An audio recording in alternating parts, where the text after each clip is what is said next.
যে কারো দিকে তাকিয়ে আল্লাহ সুবহানাহু ওয়া তাআলার একটি গুরুত্বপূর্ণ জামালি একটি নাম যদি পড়েন তাহলে কি হয়?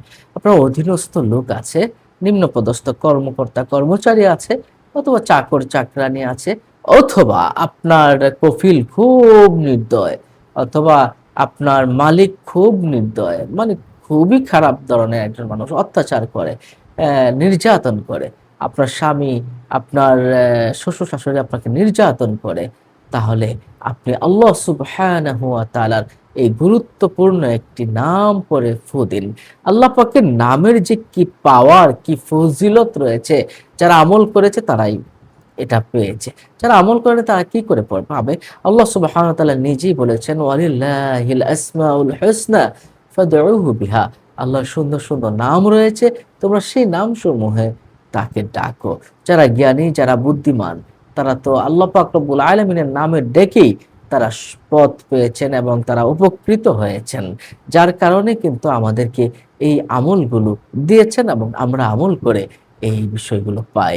আপনি যদি আ কোনো অধীনস্থ লোক, নিম্নপদস্থ কর্মকর্তা বা আত্মীয়স্বজন, নির্দয়, মনিব, মালিক, যারা খারাপ মালিক, জালিম, অত্যাচারী যারা করে, নির্যাতন করে, তাদের দিকে আপনি তাকিয়ে মনে, মনে কয়েকবার ইয়া লতীফু, ইয়া লতীফু পাঠ করবেন।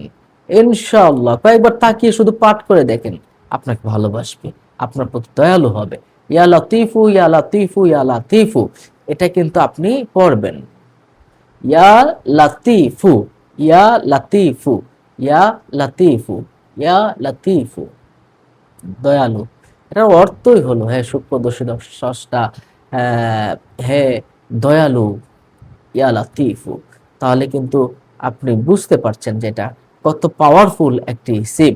এভাবে আপনি যদি এই আমলটা আপনি যদি যাদের জীবিকার অভাব আছে, দারিদ্র্যে কষ্ট পায়, তারা যদি প্রতিদিন ১০০ বার পাঠ করে ইয়া লাতীফু, তাহলে তারা আল্লাহর ইচ্ছায় তারা কি হবে? তার ইচ্ছা পূরণ হয়ে যাবে ইনশাআল্লাহ এবং সে দরিদ্র থেকে মুক্তি পাবে। সম্মানিত দর্শক শ্রোতা, তাহলে আসুন এই আমলটা প্রত্যেকেই করি। আল্লাহ আমাদেরকে আমল করার তৌফিক দান করুন এবং এই ভিডিওটা অন্য মুমিন মুসলমানকে জানাতে শেয়ার করে দেন। এমন ধরনের ভিডিও পেতে চ্যানেলটিকে সাবস্ক্রাইব